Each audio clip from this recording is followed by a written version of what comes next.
Did you use these books when you were a kid? Because I did. I loved Ed Emberley, and I'm going to show you how, with all these, my favorite items, my favorite notebook, my favorite pens, how adults can benefit from using these books too.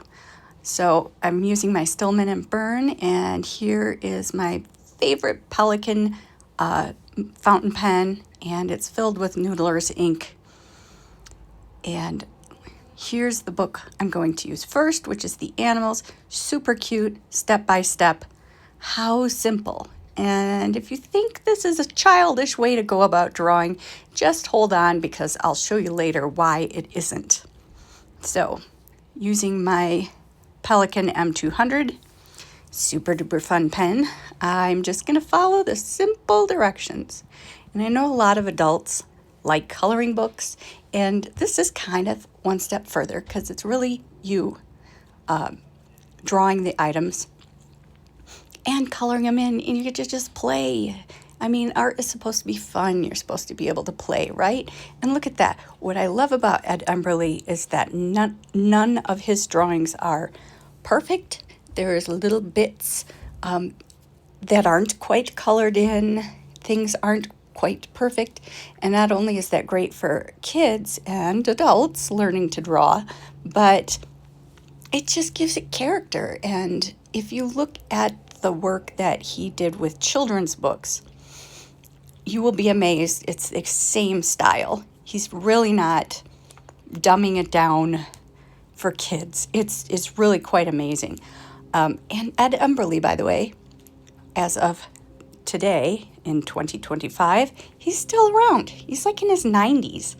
So I think that's pretty cool. He's had a lifetime of teaching people. And look, we're just putting his beak in here. I love crows. Very, very simple. Every single thing is just a tiny little shape. Coloring him in. I actually love the inking in process.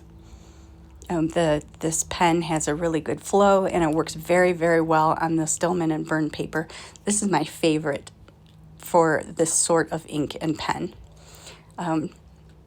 It just works very smoothly. I've filled a few of these, and it's my favorite book. Okay, we're just gonna finish this little guy up. He needs a tail.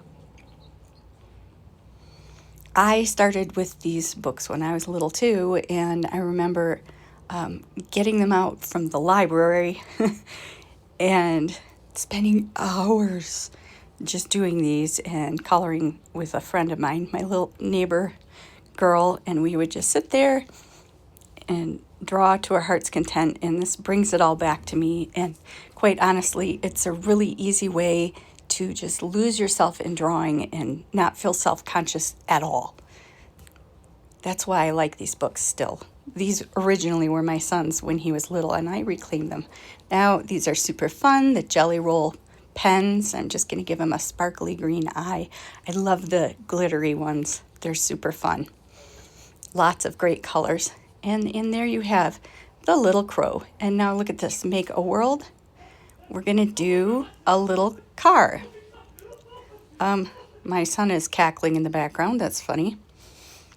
Okay, we're going to do a station wagon, just so I can live in the past still. So let's explore our fun colors here. Yeah, oh, here we go. Let's get crazy with it, shall we? Going to do a super duper metallic color. Starting with this rectangle. I'm going to make this one a tiny bit smaller so you don't have to watch me color everything in. But I really love these metallic ones. Well, this has another name for it. I forget what these are. But if you look at the whole Jelly Roll line, you'll see they have a wide range. Now we're just going to keep on going and draw the windshield. It's just all little lines. How easy. Can you see yourself getting lost in this? Seriously, I don't care how old you are. Can't you just see yourself, if you're interested in learning to draw at all, just sitting down and copying, how hard can it be? And it's fun to just sit there and pick out colors and just do shapes. It really breaks down drawing, because that's what drawing is a series of shapes. And no matter how advanced an artist is, if they're drawing an object, a recognizable thing, it's just building shapes one on top of the other. And you know, it's either very simple to very complex, but the basics, the underneath, is still the same, those shapes put together. It's one of the magic tricks of drawing. I think drawing is sort of like magic, like the old-timey magician with the stovepipe hat pulling a rabbit out of it. You know, these are the tricks, the behind the scenes that you don't see. You don't see somebody doing a masterful work just using shapes, but they do. And that's a precise V, what are they called? Now I forgot. But I'm going to have a list of all of the items at the bottom. So anything that you see here, just look in the bottom and there will be a link so you can find it. Look, look, look. Isn't that super cute? I put a luggage rack on it. Now, again, if you're thinking this is just for kids, this is a drawing book for adults. It's an architectural design book. And see how they do the cars? My goodness, they're little shapes. And this is for architects, mind you. I love this book. It gives you similar step-by-step instructions, goes into more detail. There's stuff to read, but it's just really fun. Freehand drawing and discovery. There are all the products. And again, look down below if you want to experiment with any of these. It'll be loads of fun, I promise. Isn't that right, little girl? Yeah.